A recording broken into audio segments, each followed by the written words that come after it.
Welcome to Flourish. I'm Diane Planidin, and you're in the right place if you're ready to create an inspired life. And we do so by working on our own personal development, so we can be strong role models for those we love and mentor, and strong for our own personal well-being. Today, we continue our journey through Maxwell Maltz's best-selling book on self-image psychology. And today's a short, sweet reminder with 7 tips on how to create your own happiness. Specifically, this chapter is called 7 Rules for Happy Living. So let's get started with number 1. Get the happiness habit. Smile inside and make this feeling a part of you. Create a happy world for yourself. Look forward to each day. Even if some shadows blot out the sunshine, there's always something to feel good about. That's a poop. That's a positive vibe. And you got to just dig in sometimes, right? You got to dig into that memory bank when you're having one of those dark days or nothing seems to be going right. Get in the happiness habit. Sit up straight and tall and just smile. Start smiling. Smile to yourself. Think of a really happy time in your life. Recreate that. Your imagination is there for you. It's your backup plan, right? I hear funny things or stories or jokes, and I think that's so great. And sometimes you just have to say a few words to remind you of that. What is that for you? Write it down, figure it out, go back to your notes, and put it on an index card, put it in your pocket, put it on your phone, whatever it takes. Just, give yourself a chance. And number 2 is declare war on negative feelings. Don't let unrealistic worries eat away at you. When negative thoughts invade your mind, fight them. Ask yourself, why you, who have every natural right to be happy, must spend your waking hours wrestling with fear, worry, and hate? Win the war against these insidious 20th century scourgers. I love how this man talks. So, what does that mean for you? How can you clear your mind? How can you give yourself some freedom without the burden constantly weighing you down? Maybe you need to get busy. You need to get active. You need to get outside. You need to go for a walk. What clears your mind so that you can just breathe in and let it go? When you get in the flow, things let go so much easier.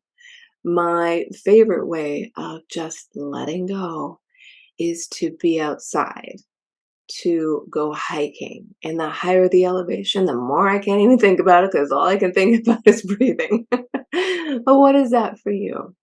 What gives you that flow? Is it yoga? Is it breath work? Is it simply taking your dog for a walk and realizing this beautiful, beautiful world we live in? Think about that. Just to let go of the negative vibes, right? And number 3, strengthen your self image. See yourself as you've been in your best moments and give yourself a little appreciation. Visualize your happy times and the pride you felt in yourself. Imagine future experiences that will be joyful. Give yourself credit for what you are. Stop beating your own brains in. Well, that's direct and to the point, right? So, how can you do that? Where do you see yourself? Where can you dig into the memory of seeing yourself in your own self image? Maybe you got dressed up one day and it's like, yeah, I feel really good when I wear that dress, those pants, that hat. I feel really good about myself when I take a moment to freshen up, take a shower, take time to groom. Self image is also what you see on yourself, your own personal well being. What is that for you? For years, my memory was I was super proud that I graduated high school.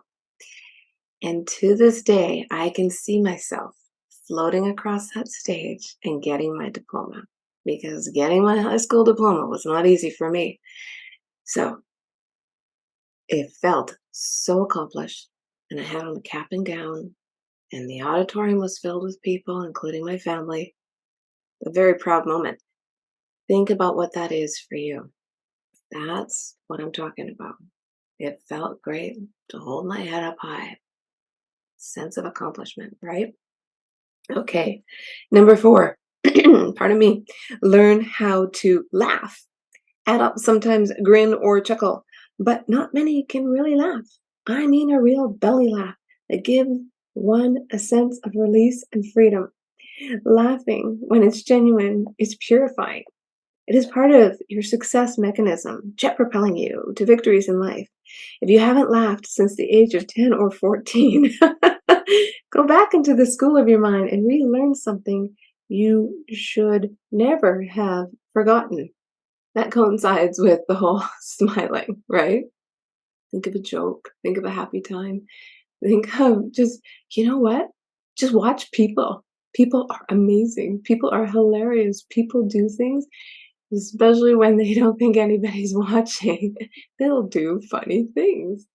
So sometimes you can laugh at the world, you can laugh at yourself, but laughter is a nice little piece of free medicine that you can just giggle at, right? And I think that's why people like watching reels and different things like that on social media, because there's some goofy things out there, and you're like, what? Oh, you know, it makes you boost feel good, right? And it's just a little hit of dopamine, and it gets you moving through the day, provided you don't spend the whole day on social media. Yeah, that's a time vortex unto itself. Number 5, dig out your buried treasures. Don't let your talents and resources just die inside you. Give them a chance to meet the test of life. What does that mean? Dig out your buried treasures. Well, that is your creative side. Maybe you have a craft room, but you don't do any crafts anymore. Maybe you used to paint. Maybe you used to write. Maybe you used to play the piano and you just haven't made time for it. We all have a creative outlet that we can utilize. Don't let it stay buried. Take a moment, take some time, just a little bit. You have to, you know, move those habits gradually into a new schedule in your life, because time keeps flowing, life keeps flowing. You keep moving forward. So you have to find those little snippets. And this segues into the next one, which is number 6, help others. Giving to your fellows can be the most rewarding experience of your life. Don't be cynical. Understand that many people who seem unpleasant or hostile are wearing a facade that they think will protect them from others. If you give to others, you might be amazed at their grateful, appreciative response. Some people who seem the hardest are really soft and vulnerable. You feel great when you can give without thought of profit. So that's what I was talking about. That's why I'm here. I'm using what I like to do creatively, but also giving back, helping out others. Sometimes you just need somebody to talk to. Listening to a podcast or watching a YouTube video, it's actually very personal and thought-provoking. And that's why when you read a really good book or listen to a really good book and digest it, it's personal. We're all helping each other out as we learn things and give back to society. You're probably doing it right now and didn't even realize it. It's that simple. And number 7, here we go. Seek activities that will make you happy. Golf, tennis, water skiing, painting, singing, sewing. I can't tell you, you'll have to tell yourself, but an active life is a happy life if you're doing what's good for you. So that is also in conjunction with, your buried talents. Do something that really, really is enjoyable. Now you have to be mindful of the time because, he mentions golf here. 5 hours minimum, right? Well, at least when I'm going golfing. But those type of things, stay active, stay busy, It'll clear your mind. My mind gets cleared when I'm cleaning the house. I love it. When I'm reorganizing a cabinet, I love it. You just keep moving forward and stay busy, rather than watching television or whatever. Maybe play a board game, right? Get a board game out, play cards, have some fun with your life. Those 7 tips, the 7 secret happiness tips for you and your happy living, will lead you to live a more inspired life. Well, if you like the show, share it with somebody you know, and hey, maybe give us a thumbs up. Maybe hit a comment down there. Tell me, what makes you happy? What's your creative outlet? And how do you keep busy doing it? When you take a moment to do these things and maybe hit that subscribe button as well, then you're helping other people find the show. You're helping other people think about things that will lead to happiness. I'll see you next week.